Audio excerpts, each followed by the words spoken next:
Students, आज हमारा chapter है फिजिक्स का, चैप्टर नंबर 1 है जिसका नाम है electric charges and the fields. इसके अंदर सबसे पहले हम पढ़ते हैं कूलम्ब्स लॉ क्या होता है।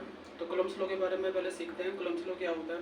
आइए, तो कूलम्ब्स लॉ क्या होता है। कूलम्ब्स लॉ बेसिकली डिपेंड करता है चार्ज पे। जैसे कि हम सभी को पता है कि चार्ज आपके दो टाइप के होते हैं, पॉजिटिव चार्ज और नेगेटिव चार्ज।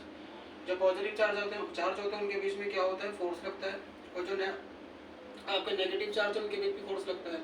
अगर चार्ज आपके सेम नेचर के पॉजिटिव तो फोर्स कैसा लगेगा, और अगर चार्ज आपके नेगेटिव है तो फोर्स कैसा लगेगा। तो अगर सेम नेचर के चार्ज है तो फोर्स लगता है रिपल्सिव, अगर आपके डिफरेंट नेचर के चार्ज है तो फोर्स लगता है अट्रैक्टिव। ये सब हमारे बेसिक्स है।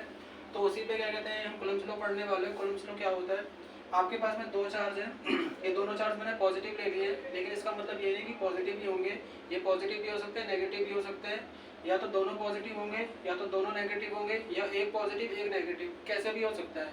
तो मैंने जनरल केस ले रखा है, दोनों मैंने पॉजिटिव ले रखे हैं। तो ये कूलम्ब्स लॉ क्या बताता है, कूलम्ब्स लॉ कहता है कि अगर दो चार्ज हैं तो उनके बीच में क्या होगा, फोर्स लगेगा, और ये जो दो चार्ज हैं इनके बीच का जो डिस्टेंस है वो मैंने माना हुआ है स्मॉल आर।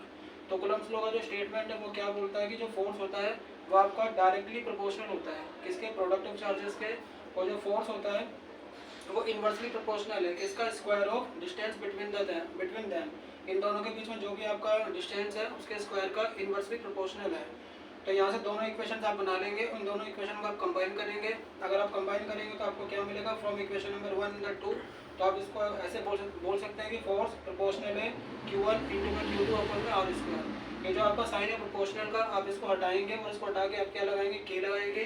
के को हम क्या बोलते हैं, के को हम बोलते हैं, के का बेसिकली जो न्यूमेरिकल वैल्यू होता है, तो न्यूमेरिकल वैल्यू इसका होता है 9 × 10⁹ न्यूटन पर मीटर स्क्वायर। और के की वैल्यू कितनी होती है, 1/4πε0। के का ये भी वैल्यू है और ये भी वैल्यू है।